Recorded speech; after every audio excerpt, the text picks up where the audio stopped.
Welcome back to the Point of Order podcast, an inside look at California politics and the state legislature. I am your host, Assemblyman Josh Hoover, and today we have a brand new guest. Super excited to be joined by the mayor of Folsom, Justin Raithel, which is the city I have the joy of living in as well, and so he's my mayor as well.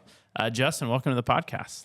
Thanks so much, Josh. Excited to be here. Absolutely, and I'm stoked to have you get a little better local perspective. Usually we always get the state lawmakers on this thing, but we've had a few locals. We had Sarah Aquino on a couple years ago, I think, and we've had a few other folks. I think Rich Desmond's going to come on in a few weeks. Excellent. So, we try to get the local perspective sometimes too, but how are things going? How was your Easter?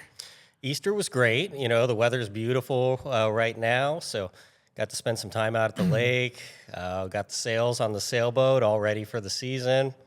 Honestly, that's awesome. Family's been playing a lot of pickleball lately, so we got out to Limby Park and enjoyed some pickleball. Do you guys just play with each other, or do you play like as part of one of those giant red round robin sort of deals? So at Limby, we play with, because it's so busy, we sub in and out, and people are super kind and helpful. I love playing there, And so with Limby, we play with everybody else. We'll also just go over to Economy and dink around with the family, and that's great fun too. That's fun.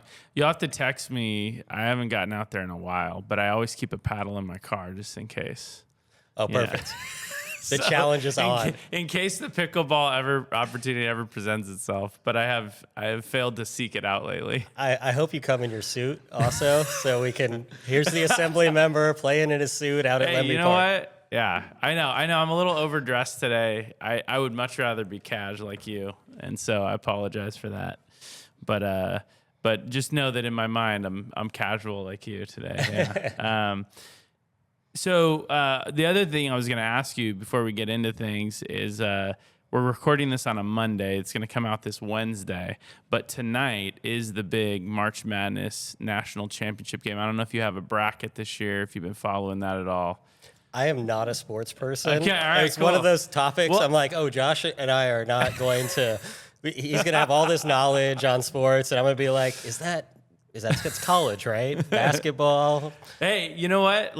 I just asked because we've got people in our office that have zero clue, and we're still doing brackets with them, and they're probably still beating me. So, and they're not sports people. I went to Colorado School of Mines, so a nerdy engineer school. It was a little bit smaller than the high school I went to.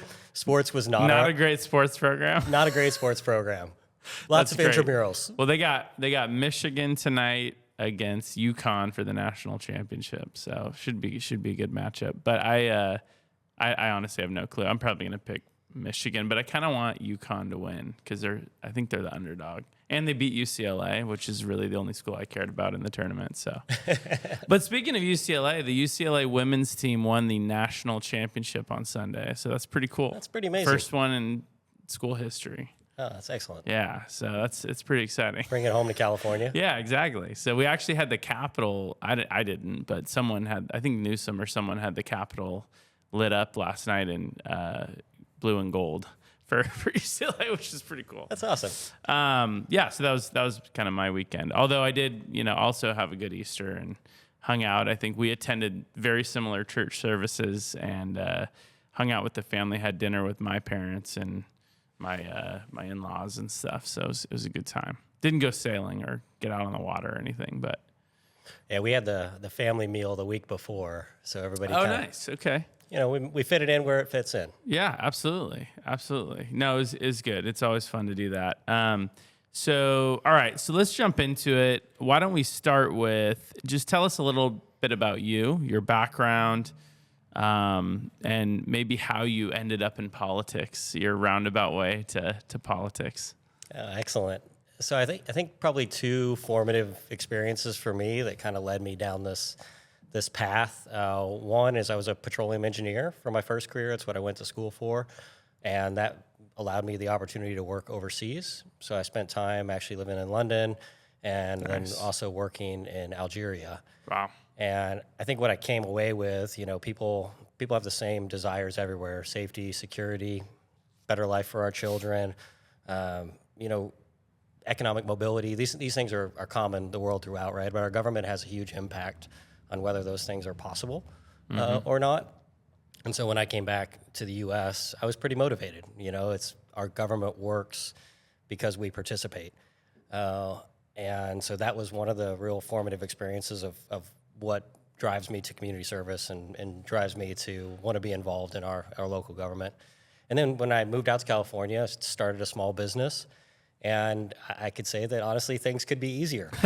Yeah. You know, it's not just local government; it's all these different layers of government, right? And unclear regulations and unclear policies that you're just trying to do your best, right? While also, you know, making sure that your customers are happy and your employees are happy. And so, I think if you can take out some of that confusion around government, then you help the business owner. So I thought, you know, hey, we could do a better job at sure. government for our small business owners. So those are really the two that drove me, and I got involved starting to serve on commissions in Folsom and served at the county and ran for office. So that's what kind of brought me down that path. I got elected in 2024. And you had to run a couple times, right? I ran in 2020 before Folsom was districted. Yeah. And so it was at large. 2020 was a bit of a strange year. That was a weird year. Yeah, for sure. And so, knocking on people's door, maybe not as popular in 2020 as other years. And then in 2024, when Supervisor Rodriguez, or Rosario Rodriguez ran for supervisor, and that left a seat open in my district. And so I hopped back in and ran in districts. No, we loved it. We loved, loved seeing that. I think you got to give your first State of the City this year. What was that experience like? I mean, it was awesome, by the way. I loved it, but I just was curious how it was from your perspective. It was super fun. It was definitely, the first time I've ever used a teleprompter, so that was a little weird. But I think it was super fun. I love being a spokesman for Folsom. We have such a great city that we live in. Yeah. And it's an honor to talk about it and tell the story. And so I really enjoyed it and got to put my own little flair with the help of our communications department, put a little bit of flair on it. And I think the message resonated. I got a lot of really great feedback about, hey, we can go through big challenges and still acknowledge we're a great place to live and we have things to work on. And I think that message really, really hit home with a lot of people. Yeah, and I thought that was what was most refreshing about your message this year is you're like, hey, these are all the things that are great, which, I think you have to highlight, right? You got to highlight all the good stuff and the positives. But hey, here's what we need to work on. I think that's good. I think more leaders need to acknowledge the stuff you need to work on, right?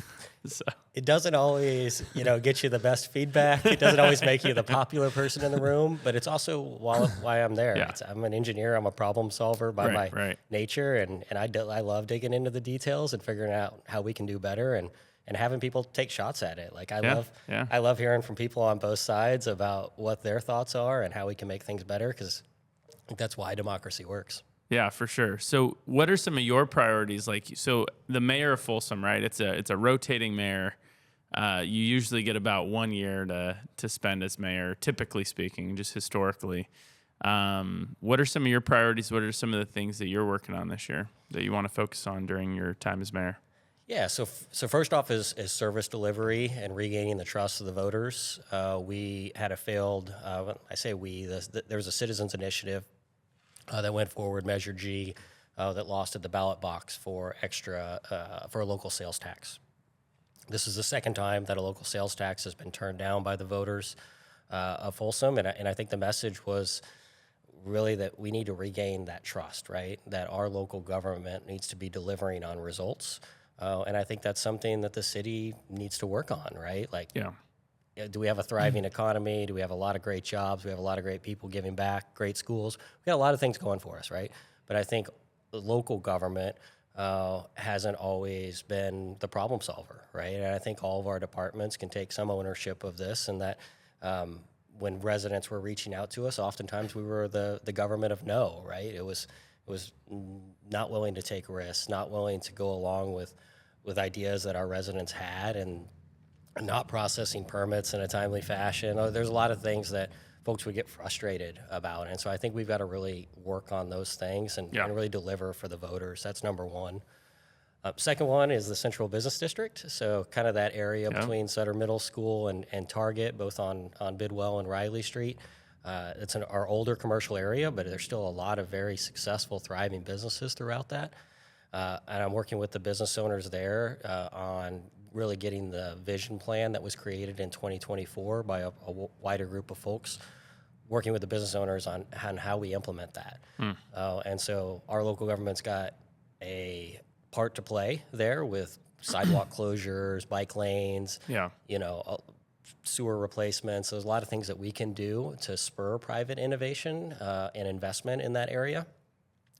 And so I'm working with the business owners, really excited about that. That's cool. So I think there's a lot of people that say, we've got these newer flashy areas of town. What we don't want is to hollow out kind of the central business district that's been with us and been very successful for a long time.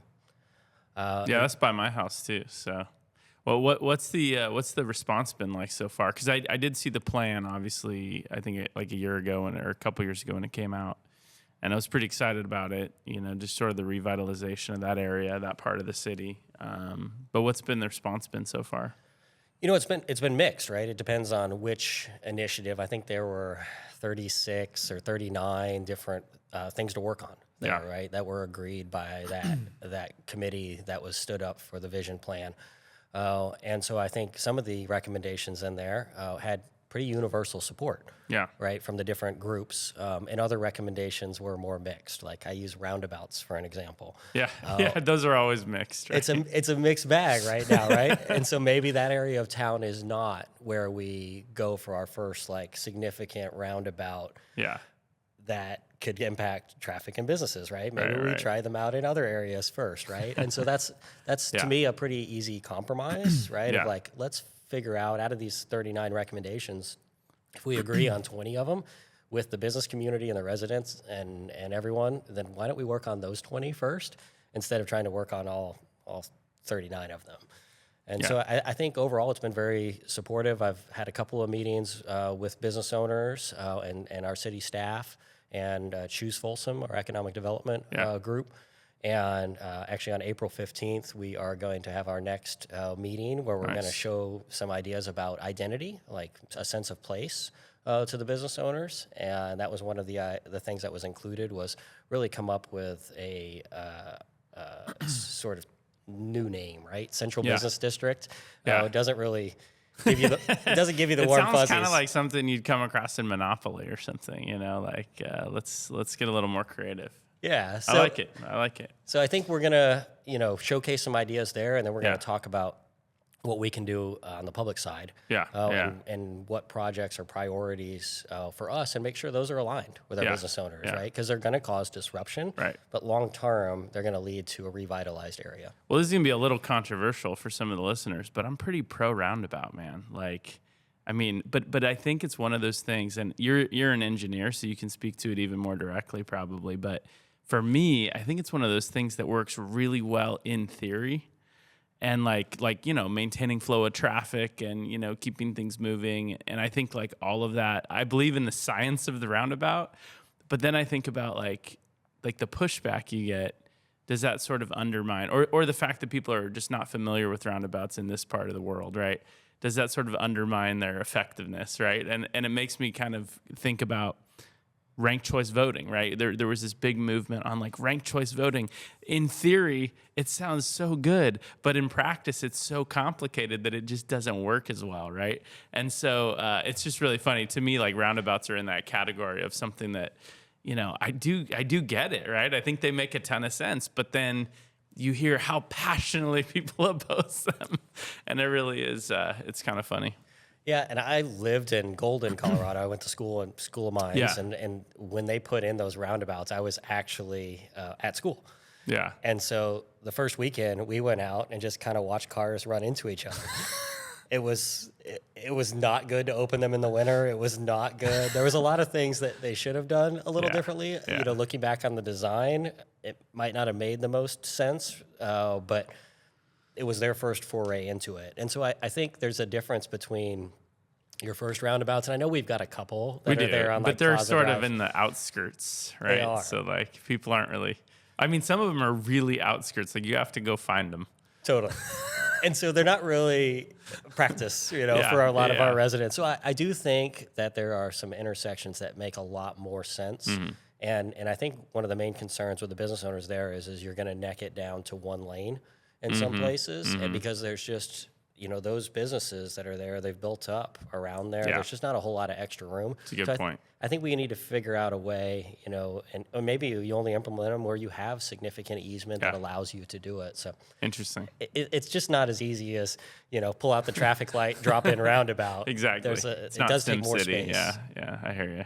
All right, sorry. Go ahead and get back to your priorities. I think you had another one. Yeah, I got one more, and that's the Empire Ranch interchange. Yeah. That's where we're really looking for state and federal support. The traffic on East Bidwell, East Bidwell is just operating way above capacity right now, and we really need the Empire Ranch interchange. We've needed it for a while, and now we've built a lot more housing, and we really need the Empire Ranch interchange. And we're also working, shorter term to try to get some of that Folsom Ranch traffic across over to Prairie City. Definitely a priority for us because that will help on the southern side of East Bidwell. But really on the northern side too, right? We've got to get, really the only solution is Empire Ranch interchange there. We are making progress on it. We've gotten some great federal support. We're going to continue asking because it's That's why you came on the podcast today, was to ask for state support, right? I'm asking everyone, anyone and everyone. Hey, we've got to raise, $80 million in order to build this, and if we need to, we can phase it. But I really, that just costs more in the long run. And so ideally, we take it in one fell swoop, and I think we've got a pretty good case. It's such a great project, very important for that outlet. I used to live up in that neighborhood, Empire Ranch Road and Iron Point or whatever, and they didn't even have Iron Point go all the way through to El Dorado Hills at that point. And that was a huge game changer. But the interchange is going to be even better. So, it'll be interesting. For sure. We definitely use that cut through now, Saratoga, and it has made a really big difference. But I look at it and go, hey, infrastructure has to be tied to housing production. Right? We all agree that this is a huge goal. I know we'll probably talk more about housing, because it's an area that you and I are both interested in the policy behind it. But if you just build housing without the infrastructure, you do cause a backlash to building more housing. So we've got to make sure that infrastructure, it can be a little delayed, but as the delay extends, it just adds frustration to that. Well, and I think that's the important point about the housing piece, right? Is you have to do it in the right way, and I think housing, just to build housing, can be disastrous if you don't plan correctly. So, which I know that you've seen at the local level. Last thing I'll ask you about Folsom, what are some of the things you're most excited about regarding Folsom's future? Maybe even tell us a little more about what you love about the city of Folsom. So I think probably the most exciting, we were talking a little bit about Tech Week earlier. And I think AI is going to be a game changer for our city. It's going to be a game changer for the whole world, right? But Folsom has a huge semiconductor presence, a lot of great jobs that are associated with AI already in Folsom. And so I see AI really changing the game, right? And so that's probably what I'm most excited about. It's what I'm spending a lot of time on myself, and really watching these folks take ideas and turn them into companies. Along with the semiconductors, we've got a really thriving startup culture that's in Folsom. Yeah, that's great. And seeing what they can do now with AI and how that's going to shift service delivery and product delivery is exciting to me. Yeah, absolutely. No, it is exciting. Love all the businesses that's starting in Folsom. Really sort of small tech bubble there, which is fantastic. I do think on the government side too, I know you work across the aisle a lot, right? You work a lot of, I think, our policy differences and political differences is a lot of it come down to data asymmetry, right? You have access to a different data set than I have access to, right? Just based on your role and your position and your experience. And I think AI has the ability to start trying to fill in some of those gaps. So I think while the internet may have increased the misinformation, I'm hoping that AI has the ability to decrease the misinformation, because there's just so much misinformation out there, right? And so if we can start having these experts in different areas that we can talk to and get that misinformation down, I think it leads to more successful companies. I think it leads to better government. Yeah, no, it's a great point. Well, and it's funny because for a long time, Folsom has been known as the home of Intel, right? Like a big Intel campus, which in recent years has struggled quite a bit, but is still there, still a presence, but obviously not quite what it was many, many years ago. But what people don't realize is all the other tech that has really sort of come in. I mean, Samsung, a lot of other smaller companies, even some biomed, some other things. So it's been really interesting to see that happen sort of behind the scenes. Yeah, I was actually just at a tech panel the other day. I moderated a tech panel at Micron. Yeah, the second, what is it, the second annual Folsom Tech Week? Was that?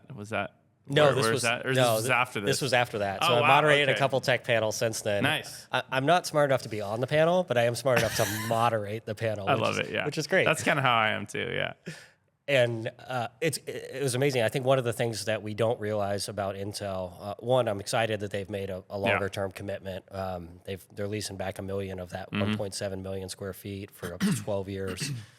Great commitment to Folsom. Really appreciate Intel's presence there. But I think one of the things we don't realize is when Intel has downsized over the years, they've freed up some great talent, and they've ended up at Micron. They've ended up at AMD. They've ended up at Solidigm. They've ended up a lot of these places that are really shaping our region now. Yeah. And so now we have more of a diversified semiconductor industry along the 50 corridor. And so I think it's stronger. And I'm glad, like I said, I'm glad Intel's still there, but I think we're stronger because of the changes that Intel has had over the years, because we've brought in a lot of competitors. For sure. Yeah, no, that's awesome. Love to hear all that. Well, let's jump into the rest of the show. Going to start with our clip of the week and then get into some stories of the week. But speaking of innovation, right, let's that'll be the theme of our clip of the week as well. 10, 9, 8, 7. RS-25 engines lit. 4, 3, 2, 1. Booster ignition. And liftoff. The crew of Artemis II now bound for the moon. Humanity's next great voyage begins. Good roll pitch. Roger, roll pitch. Houston now controlling the flight of Integrity on the Artemis II mission around the moon. Integrity, AMT high. AMT high. On time passing 30 seconds into the flights. Integrity passes the alternate beacon. Target milestone. Mission Control Houston seeing good performance on the 4 main engines. Space Launch System core stage. Integrity, 3 miles in altitude. Traveling more than 1,200 miles per hour.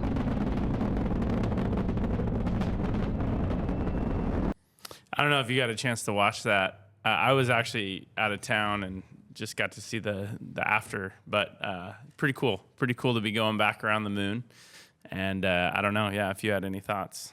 Yeah, it's absolutely amazing. I think I've got a personal tie to the launch, which it got me particularly excited about it. My cousin Nolan is an aerospace engineer. Oh, wow. And so he was actually on console at the mission evaluation room. So cool. And, I've watched him be a space nerd his whole life. He was at a Jet Propulsion Lab. He's been in Houston for a long time. And he's at the Johnson Space Center. He's one of those much smarter than me engineers that is there, and was actually really proud to be on console doing this great thing. Awesome, they're the team of engineers that if anything goes wrong, they're kind of tasked with figuring that out, right, and making sure that the mission's carried out and those folks are safe. So I'm really proud of him. Pretty cool. Pretty special, honestly. It's so funny. I don't know what it is about space exploration, but I don't know. It's just sort of like mind-blowing, right, in a lot of ways, and it makes you really proud to be in a country that's doing that. I know there's a lot of debate around whether or not we should be doing it or not, but I do think that much more so than even the first space race, there's a new space race, and a lot of the future is going to be determined by who sort of leads on that. And I know the United States and China are both have a lot of different priorities when it comes to space exploration and moon colonization and things like that. So it probably will be, I don't know how much we're going to see in our lifetimes, but it's going to be pretty cool to see what happens in our lifetimes and then our kids to see what happens in theirs. So Yeah, I think Elon's idea of data centers in space. Yeah, I have pretty heard about that. Pretty fascinating because you know so much of it is heat, right? Yeah. And so if you take it up to space, all of a sudden you're in this, you know, your power issues with data centers and your cooling issues with data centers, right? If you put it in space, all of a sudden you've solved theoretically both of those. So yeah, I'm fascinated to see where it goes. But It's pretty I agree with you. fascinating, It, you know, it really is unifying to me, right? It's an amazing, you know, it's an amazing endeavor that really puts all of our resources out there and hopefully drives, you know, technology forward. Yeah, we'll see, and I really hope them the best on their return home, their safe travel. I know I have been reading about a few problems they've been having with the toilets, which for the engineers have got to be really freaking out on that one. Like, how do we solve this from Earth, and try to I heard that they had to like actually roll the ship to try to thaw out some of the issues that they're having with freezing and stuff. So it's pretty funny. Yeah, it's got to be a fun engineering problem to solve. It makes me think of the Big Bang Theory because that was always what Howard Wolowitz on the show was always like designing the toilets that went into space and stuff. So like it just sort of made me laugh when that was an actual problem. I'll have to call my cousin and see if they brought him into the You need to mission room. ask him how he plans to solve that problem. So. But it was pretty cool. The Artemis II launch was pretty neat to watch. Obviously, I don't know. Yeah, it's just always pretty cool. But I think it's neat to see us going back up there and excited for what the next few years will have when we're supposed to land on the moon again for the first time as well. So it was kind of funny that it was on April Fool's Day, though. I'm not sure about the timing is the best. That's actually fair. That's not going to help the conspiracy theorists. It will not. That's not gonna be good for them. But yeah, it can't be real. It can't be real. They did it on April Fool's Day. But it was pretty awesome though, just to see them get back. Just that whole flight path and everything. And I look forward to. I mean, I can't remember the last time we landed on the moon. I should know that in my brain, but in my history. But it's been a long time, so yeah, look forward to see how that goes as well in a few years. All right, so you want to talk about a few stories of the week, yeah, stuff absolutely. going on in California. So the first one I really wanted to ask you about because especially just from a more local government perspective, but there was this piece in Cal Matters about a new strategy for homelessness that's sweeping California, which is really, I'm not really promoting or criticizing here, but just it's a strategy that a lot of cities have started taking on, which is more about prevention, right? Like actually stopping people from, missing that rent payment, getting that eviction notice, getting sent to the streets. I have some mixed views on whether or not this is actually the solution to all of our problems. But I did want to use it as sort of a launching point to ask you sort of how your experience has been with homelessness in Folsom and what you see as some of the keys to solving this crisis that we have. Yeah, let me start with, I don't think this is a new idea, right? Right. We have in Folsom our Seniors Helping Seniors program. So our seniors who are on a fixed income and our homeowners sometimes can't afford the repairs to keep themselves in that home. And so we use community development block grant funding in order to assist them. And they can, I think for a major repair, it's every 3 years, and minor repairs once a year. But we'll actually provide financial assistance for them to get a contractor and fix problems with their homes. And the idea that we are keeping them in that home, right? And they're not ending up having to rent somewhere or worse yet, be homeless.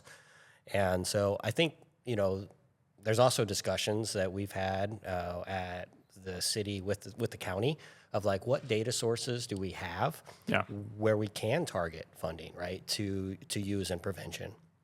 I think one of the things that struck me about this story was you looked at like the control group versus the test group, right? And like 96% of the people in the control group without funds still didn't end up homeless, right? Right. And then 99% did. So you made a 3% difference, which is awesome. Yeah. But you still got to think that like if you would have given it to everybody throughout, you would have given 96% of the funds to people that really didn't need it. Right.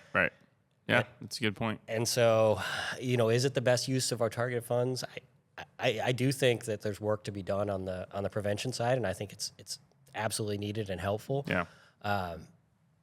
Does it make sense for the private industry, the private nonprofit side? I know part of this story was right about the private funds that went into it, or does it make sense I do have concerns over the government, fraud, the potential for abuse. I totally agree with you, and I think the government involvement concerns me. There are some really great nonprofits in this space that are trying to identify families, that are really on the precipice of maybe losing their home or losing their housing, and helping them in those moments.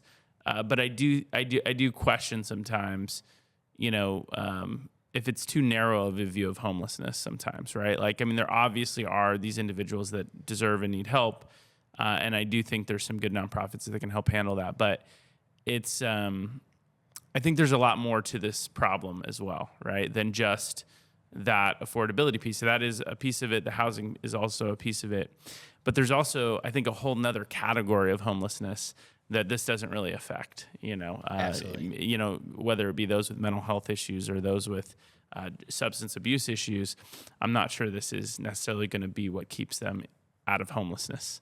So yeah, I mean, again, I think always worth exploring new ideas or even old ideas, but I just think we got to be careful on how many dollars we're spending, because I mean, this has sort of been California's MO, right? Over the last 6-7 years is we spend money on everything. We spend money on housing. We spend money on programs like this, and we haven't really moved the needle. We've actually seen things get worse. So, how can we better target those resources? To me, I think a good role for government would be like the data clearinghouse, right? Like, hey, how many people are late on their utility payments, right? Sure. These are oftentimes, governmental organizations. How many people, property tax, right? All of these things, what can government provide our faith communities, our nonprofits that are there on the front lines that are able to assist folks? That's a good point. If government could give access to this data, right, and I know there's privacy concerns and things like that, right? But how can we make sure that those people that are in need get help? I know family and friends oftentimes step in, but for those folks that maybe don't have those family or friends that are able to help, if we could, help marshal private resources with government data, I think that would be huge. And I think that data is there. It's just how do we get it into the right hands? And I think that's a good point. That's the role that I kind of want to explore, because I do think if somebody's, trying to make ends meet, there will be signs, right? And there will be signs at those government entities that they're struggling to make ends meet, and that's where a couple $1,000 could make all the difference in the world, right? If they're truly struggling to make the bills, and we can get them back on the right footing, then they can get ahead, right? Because I was a college kid, right? You start putting things on the credit card, 20% interest, then you're in a big hole really fast. Starts to balloon pretty quick. Oh my gosh, it's so true. Yeah. We were just talking about that with our kids as they get closer to college age, and we're like, all right, we gotta make sure that they're prepared to not do that. Yeah, their first week on campus, and all the credit card folks are set up with their exactly. Hey, nice you sales could pitches. get that nice pair of shoes. Just sign up right here. Absolutely. So, yeah, it's tough, man. Very tempting. No, I think that's good. And I also think it really emphasizes the importance of investment to be at the local level too. And I know this is something we've talked about, and there's, I think the local governments can really target resources in a little bit better way than even, higher levels of government, right? So I think the more local we can get those resources, the better. I think it also comes with a personal connection, right? Yeah. I think one of the things I've seen is that if we can provide assistance, like I've been involved with Community Service Day forever in Folsom, and we've got our Neighbors Helping Seniors program. Yes, we go out and we help the senior on Community Service Day, which is great. Get them ready for the winter, spend a few hours in the yard. But the bigger picture is if we can connect them with somebody that, hey, they're asking for help because they don't have friends or family to step in. If we can connect them with somebody in that local community that can be there and can help them out when need be, like that's huge, right? If we can connect somebody that needs help with a faith community, if we can connect somebody that needs help with a nonprofit that can then, maybe step in and give some one-on-one, it's going to be way more effective than the government putting a check in the mailbox with no human connection with whatsoever. no support. Yeah, exactly. No, totally agree. I think that's a good idea. So another big story this week, I don't know if you saw this one, California jury finds Meta Google liable for teens' mental distress in landmark social media trial. I don't know if you've been following that one at all. I had been watching it, I wouldn't say like day to day, but like definitely trying to keep an eye on that trial because I was really curious what was going to happen. The jury awarded a family $3 million in the closely watched case over Facebook and YouTube addiction. A lot of debate in this trial over what, defines addiction, what, who's responsible for addiction. Are the companies liable? Are, to what extent are families responsible? So I didn't know if you saw that and had any comments. I did, and I think my comment is, and you and I have talked about this, right, with our families, addiction is real, right? And we can all get sucked in, right? We all lose hours of our time, and our youth are the ones that are most susceptible, right? So I appreciate all the work that you've done, and phone-free schools and this side of things, trying to curb some of this, right? And try to say, hey, let's let their brains develop before they start this addiction. Yeah, it is a huge mission of mine and something that I've been pretty laser focused on. This year, we actually do have legislation that I've talked about a couple times on the podcast to really start to clamp down on more of the social media side of things, look into, maybe there's a more appropriate age for when, kids should sign up for social media. And maybe that age isn't 10 years old, 12 years old, right? Maybe it's 16. Maybe it's when their brains are a little more developed. That's obviously something that, tech does not love. They don't love the idea of that sort of being the government sort of engaging in that conversation. But I do think, we have to at least talk about it. We have to have the conversation. I think this case did point out a lot of interesting things. On the one side, it pointed out a lot of the challenges with the addiction of this particular individual that was impacted and harmed by social media. But, it also sort of raises the question too, and I think this is that a lot of people that push back on me bring this up, that, parents do have a role in this as well.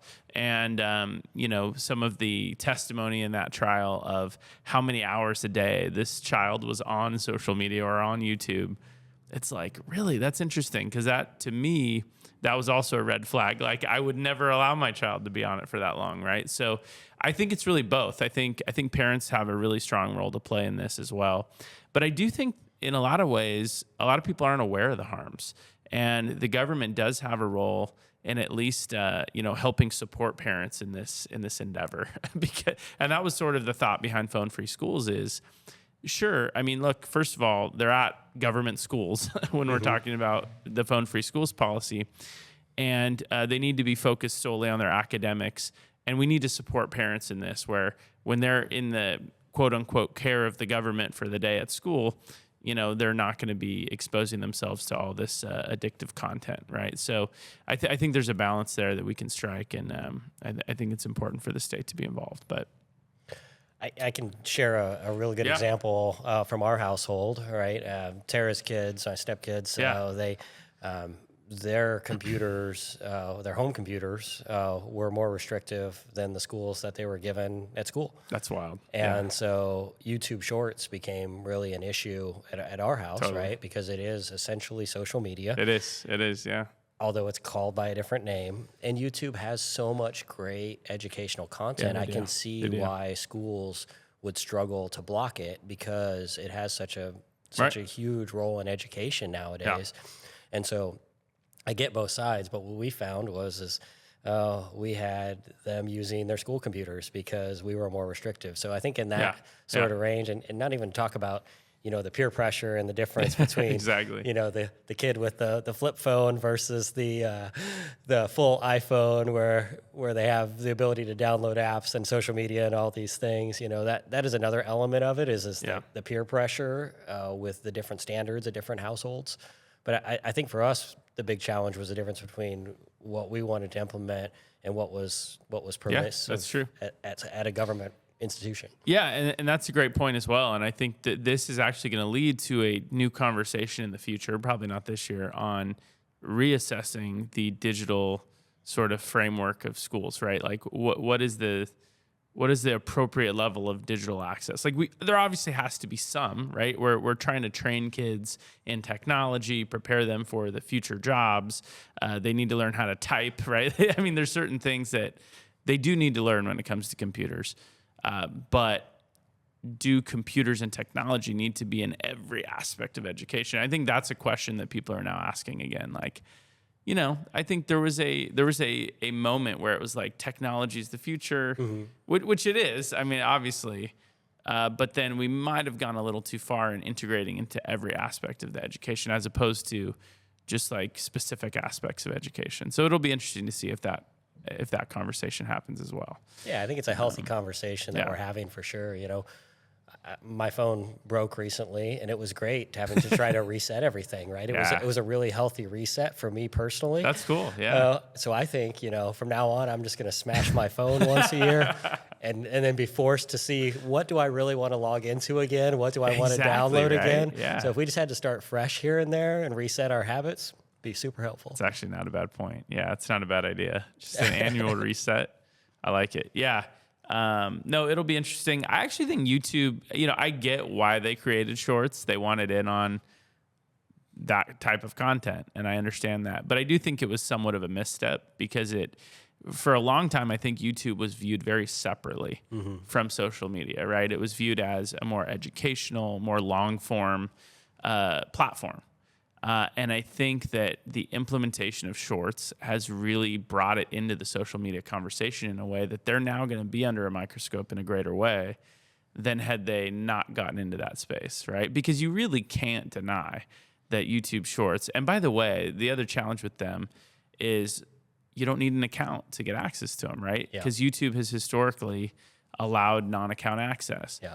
And now the algorithms might not catch as much, but you can get access to stuff, right? So I think it's a tough one, right? Because TikTok, at least you need an account, right? Like I can just like not allow it on my kid's phone, but it's pretty hard not to allow YouTube when it does have so many other, value and benefit, right? Yeah. So it's that's going to be an interesting one too, and I think it's going to be interesting to see where that falls in the conversation. So.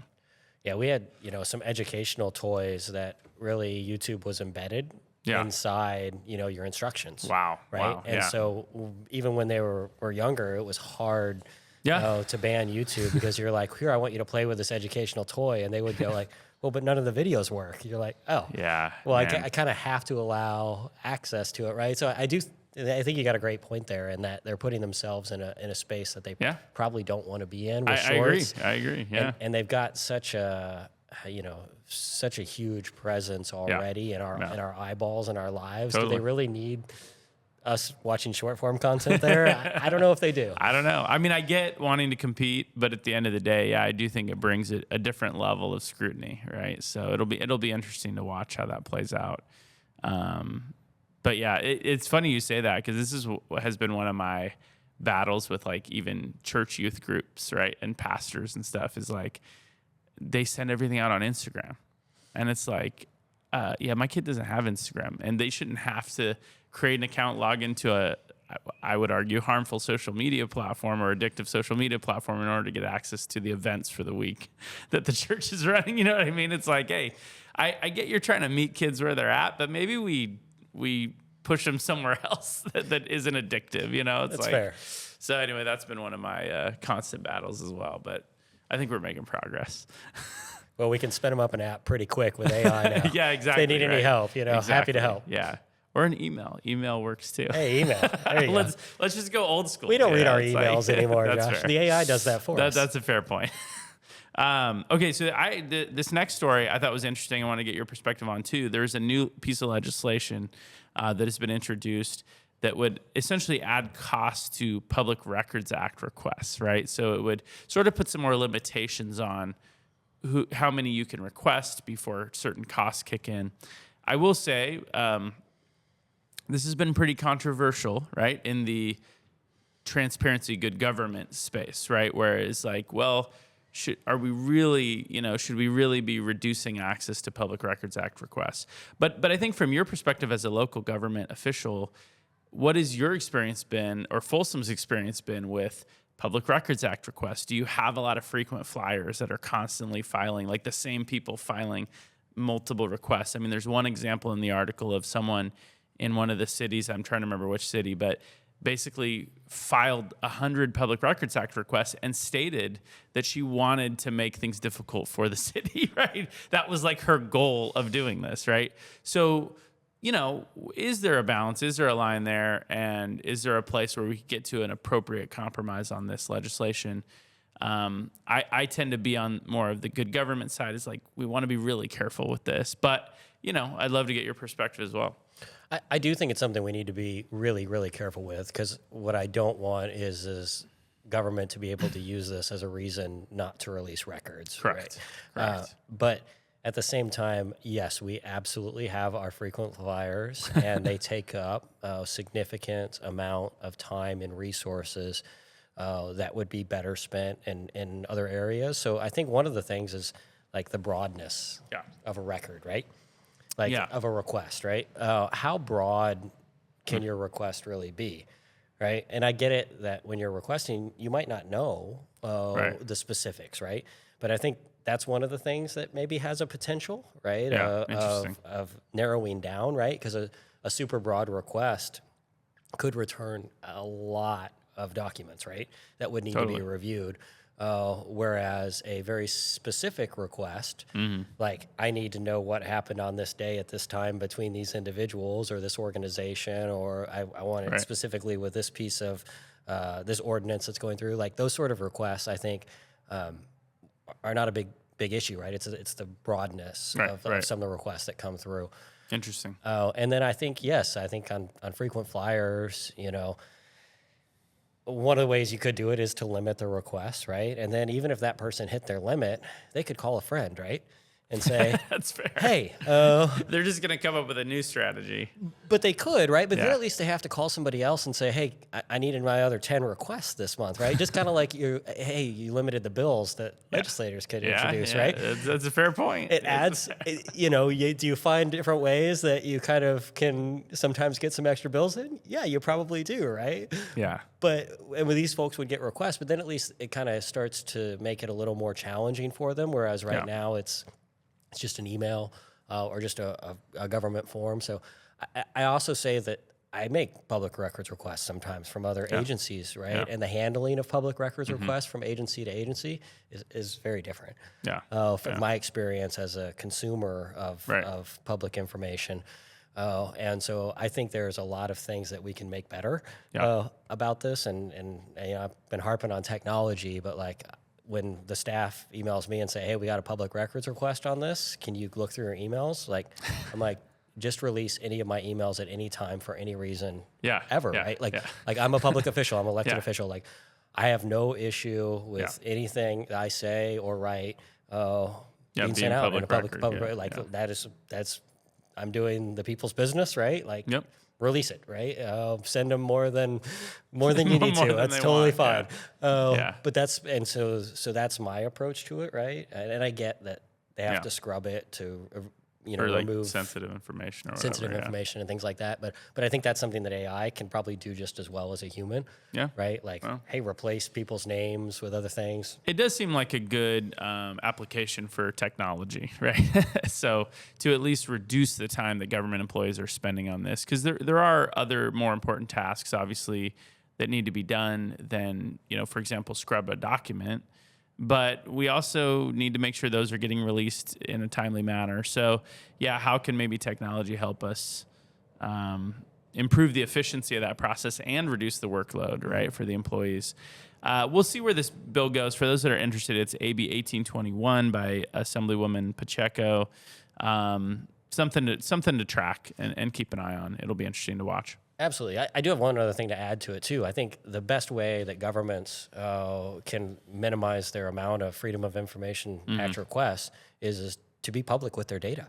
We have a lot of data that's out there that should be the people's data, but is not accessible to the people. Yeah. And so I think our governments really need to start looking at, like, hey, if I have a set way that I can release the data and I can be sure that, identifying information or private information isn't shared in that system, then it's just already out there. And when I get that information request, I just point them to the website, and there you go. It's already available. Use the search bar. More transparency, always a good way to go, I think. So that's good. Well, I think we're running out of time, but I think we hit some good topics today. Thanks for coming on. Should we do some satire headlines before we go? Absolutely. What do you think, Babylon Bee? Absolutely. You ready for this? Okay. All right, I listen to the podcast, and I love to send you the occasional Babylon Bee article that comes across my feed. So I have not looked actually all weekend because I was out of town and stuff, so I don't really know what's going to be on here.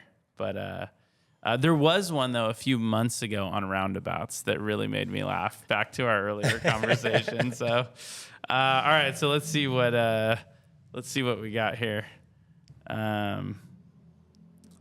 Okay. Here we go. You're not a sports fan, but baseball traditionalists long for good old days of games being decided by horrifically bad calls. So I don't know if you saw the ABS system they've implemented in Major League Baseball this year.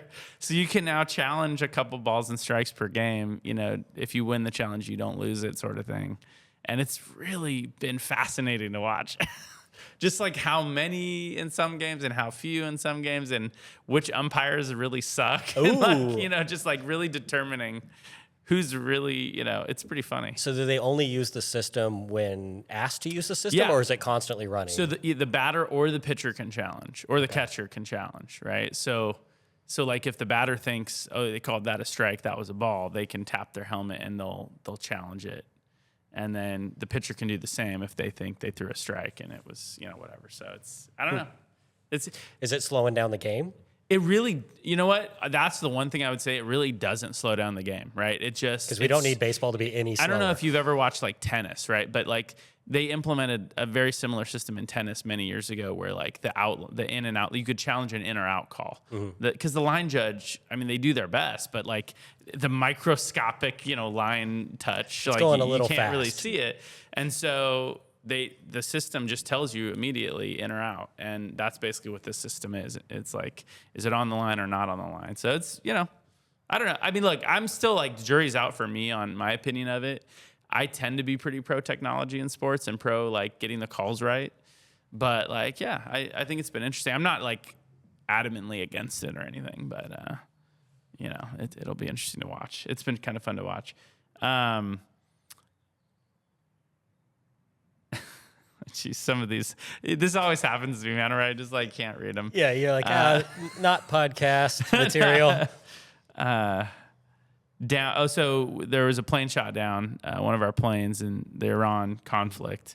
They found him, they rescued him, everything's good, thank God. But this just says, down to F-15 pilot asks rescuers if they can go back for his AirPods real quick, which I think makes me laugh just because this is my life, like when I'm on an airplane. So I literally was on a plane on Saturday and I bumped my ear on something and my AirPod fell out and fell down behind me, ended up like 7 rows back. Wow. And I'm like, well, I'm either going to go find that when the plane lands or I'm out of luck. And then sure enough, the flight attendant was walking around with an AirPod on a tray. Wow. And I'm like, he's like, is this anyone's? I'm like, that's my AirPod. I'm like, that's pretty impressive. I was really stoked about that, actually. I was like, thank God. NASA's starting to think stocking ship with Chipotle might have been a mistake. That's pretty good. I like that one. Back to our earlier conversation. Exactly. man getting really excited about Mario movie after seeing critics hated it. So I don't know if you've seen the new Super Mario movie, No, but I I'm haven't taking my youngest to see it this week and I haven't seen it yet either, but apparently the critics hate it, which is funny because if you look at the first Mario movie, the critic score on Rotten Tomatoes was like super low and the audience score was like over 90%. So it's like, I don't know. It's maybe not the best movie for critics to judge. That's probably fair. A specific clientele going to see that movie, right? Specific customers. Yeah. Let's see.